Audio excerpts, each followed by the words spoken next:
उत्तर प्रदेश सरकार में मेरे सहयोगी मंत्री Shrimati Swati Singh ji, Apollo medics hospital के प्रबंध निदेशक एवं मुख्य कार्यपालक अधिकारी डॉक्टर मयंक सोमानी जी, निदेशक medical services doctor Ajay Kumar ji, निदेशक Apollo Medics doctor Govind Pandey ji, आज के इस समारोह में उपस्थित है अपोलो मेडिक्स हॉस्पिटल से जुड़े हुए सभी वरिष्ठ विशेषज्ञ चिकित्सकगण, अन्य उपस्थित महानुभाव और पत्रकार मित्रों, प्रदेश की राजधानी लखनऊ में पहली बार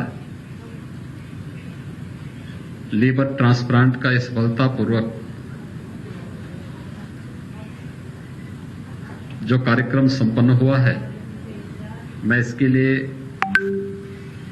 अपोलो मेडिक्स को हृदय से बधाई देता हूं। और आज एक साथ यहां पर अपोलो मेडिक्स की ओर से ऑर्गन ट्रांसप्लांट कार्यक्रम को एक नई संभावनाओं के साथ आगे बढ़ाने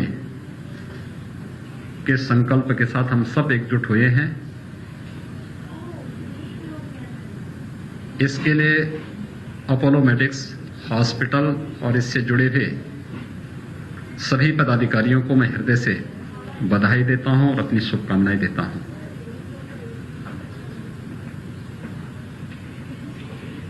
हम सब स्वास्थ्य सेवाओं की अहमियत को जान सकते हैं और खासतौर पर पिछले एक वर्ष से वैश्विक महामारी कोरोना के दौरान तो सबने इस चीज का एहसास किया भी होगा। वास्तव में एक सामान्य दिनचर्या के रूप में नियमित और संयमित दिनचर्या और जीवन व्यक्ति को स्वस्थ और निरोग रखता है। आरोग्यता प्राप्त करने का एक सबसे सहज और सरल उपाय है, लेकिन उस सब के बावजूद अगर स्वास्थ्य के प्रति जागरूक होकर के हम उन सभी नियमों का पालन करें जो बचाव के लिए आवश्यक हैं, तो भी हम लोग काफी हद तक निरोग रह सकते हैं, आरोग्यता हमारे पास सुरक्षित रह सकता है। लेकिन उस सबके बावजूद मनुष्य एक जगह में नहीं रहेगा, उसको अपने सार्वजनिक कार्यों के लिए,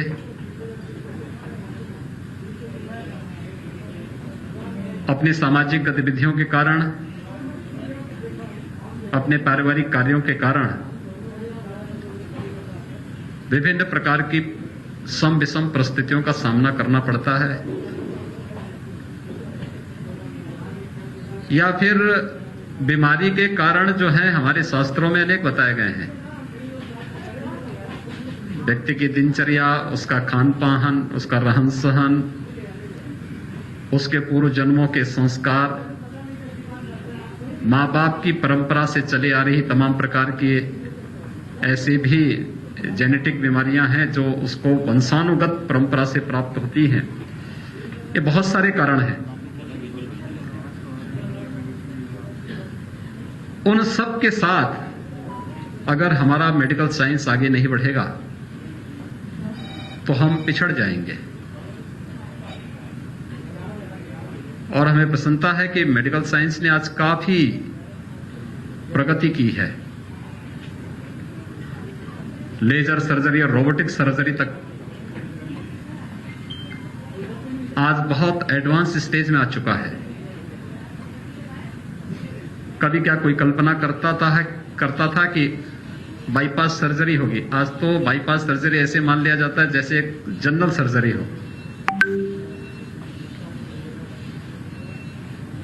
इस सब के बावजूद हमारा जो एनसीआर विजन है वहां पे ये सभी चीजें चलती थी। इस प्रकार के कार्यक्रम सफलतापूर्वक आगे बढ़ रहे थे। लेकिन प्रदेश यानी देश के सबसे बड़े प्रदेश, आबादी के हिसाब से 24 करोड़ की आबादी जिस प्रदेश में हो उसकी राजधानी में इस प्रकार की सुविधा आवश्यक थी जहां पर लीवर, किडनी, लंग्स इनका सफलतापूर्वक ट्रांसप्लांट की सुविधा उपलब्ध हो सके। और आज ये कार्यक्रम यहां पर अपोलो मेडिक्स के द्वारा लखनऊ वासियों को और प्रदेशवासियों को उपलब्ध कराया गया है। ये है कि जब प्रारंभ में कोई भी चीज आती है, याद करिए जब मोबाइल फोन आया था उसकी एक कॉल की कीमत, इनकमिंग की कीमत ही 16 रुपये थी। बहुत महंगा पड़ता था। आज 20-22 वर्ष के बाद उस मोबाइल फोन की इनकमिंग की कोई कीमत नहीं है और जो हम कॉल भी करते हैं उसकी कीमत भी ना के बराबर है। समाज की मांग और आपूर्ति का नियम तो इस पे लागू होगा ही, लेकिन सरकार भी आज आपके स्वास्थ्य के प्रति बहुत जागरूक है। सरकार ने प्रयास प्रारंभ किया है कि हर जरूरतमंद को बेहतर स्वास्थ्य सुविधा उपलब्ध हो। स्वास्थ्य सुविधाओं को स्ट्रेंथनिंग की जाए, गरीब लोगों को स्वास्थ्य की बेहतर सुविधा उपलब्ध हो जाए। अकेले प्रदेश में हम लोग 10 करोड़ लोगों को 5 लाख रुपए सालाना स्वास्थ्य बीमा का कवर दे रहे हैं आयुष्मान भारत के अंदर और मुख्यमंत्री जन आरोग्य योजना के अंतर्गत। इस सब के बावजूद भी अगर कोई व्यक्ति को इसके बाद भी अगर कोई व्यक्ति के पास और उसे आवश्यक सेवाएं चाहिए तो मुख्यमंत्री रिलीफ फंड से और पीएम रिलीफ फंड से भी उसे अलग से मदद मिलती है। जितने भी स्वास्थ्य केंद्र हैं राज्य सरकार के, पीएचसी हो, सीएचसी हो, डिस्ट्रिक्ट हॉस्पिटल हो, मेडिकल कॉलेजेस गवर्नमेंट के, इसमें फ्री में उपचार की सुविधा है। 1947 से 2016 तक उत्तर प्रदेश में केवल 12 गवर्नमेंट मेडिकल कॉलेज खुल पाए थे और 2016 से 2021 के बीच में उत्तर प्रदेश के अंदर हम 2 एम्स अखिल भारतीय आयुर्विज्ञान संस्थान जैसे 2 संस्थान उत्तर प्रदेश के अंदर प्रारंभ कर रहे हैं। 30 नए गवर्नमेंट मेडिकल कॉलेजेस हम उत्तर प्रदेश में लेकर के आ रहे हैं, जिनमें 7 में तो हमने विगत वर्ष ही एमबीबीएस की क्लासेस प्रारंभ की है। 8 में इस वर्ष हम प्रारंभ करने जा रहे हैं। शेष 15 में हमारा प्रयास होगा कि अगले सत्र में हम लोग उसमें भी एमबीबीएस की क्लासेस प्रारंभ कर सकें। स्वास्थ्य क्षेत्र में ये बेहतर करने का हेल्थ इंफ्रास्ट्रक्चर को जितना इंप्रूव कर पाएंगे, कोरोना ने बहुत कुछ हमें सीखने के लिए मजबूर भी किया और जानने के लिए मजबूर भी किया। खासतौर पर एक बचाव ही सर्वोत्तम उपाय है रोग से। रोग से बचने के लिए बचाव उसका सर्वोत्तम उपाय हो सकता है, लेकिन फिर भी अगर रोग आ ही गया तो भागना नहीं है, उसका मुकाबला करना है, सावधानीपूर्वक मुकाबला करना है।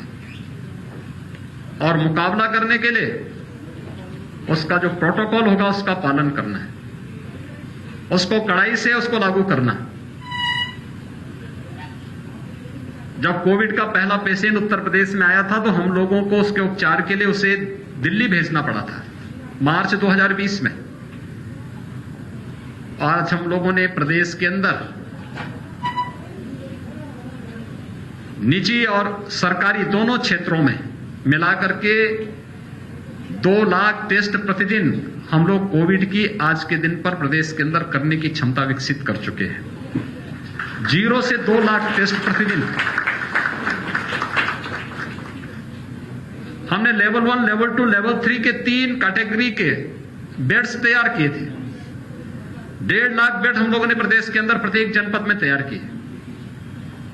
जब कोविड के संक्रमण के केसेस प्रदेश के अंदर आने लग गए तो उस समय हमारे 36 जनपद ऐसे थे प्रदेश के जहां पर एक भी वेंटिलेटर नहीं थे, एक भी आईसीयू बेड नहीं था, एक भी वेंटिलेटर नहीं था। और आज मुझे बताते हुए प्रसन्नता है कि आदरणीय प्रधानमंत्री जी के मार्गदर्शन में हम लोगों ने प्रदेश के अंदर सभी 75 जनपदों में आईसीयू भी बनाए हैं, आईसीयू बेड्स भी उपलब्ध कराए हैं, वेंटिलेटर भी उपलब्ध कराए हैं।